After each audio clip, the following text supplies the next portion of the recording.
point is that Israel didn't have the right to wage a war against the Palestinians in Gaza. It didn't, Piers. It didn't? Well, hang on. No, again, I have a question there. Israel absolutely had a right to go after the terrorists who committed this, surely.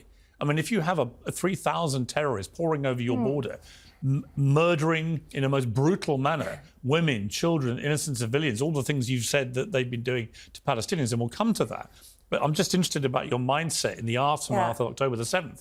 Absolutely, Israel had a right to go after Hamas, surely. Piers, I would be very careful. It doesn't stop at the border, does it? Piers, I would be very careful, because mutatis mutandis, this eye for an eye logic would justify what has happened on October 7.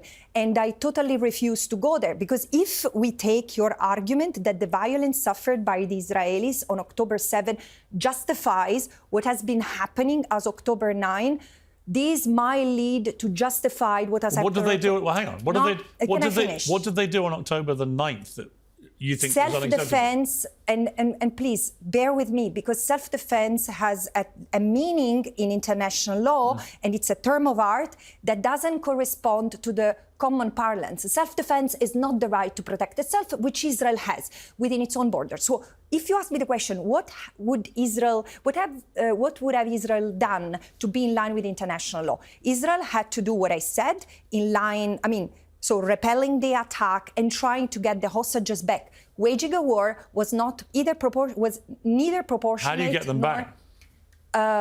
Negotiating. With Hamas? Excuse me, what Israel has been doing is to trying to get the hostages back, both through negotiation and killing civilians.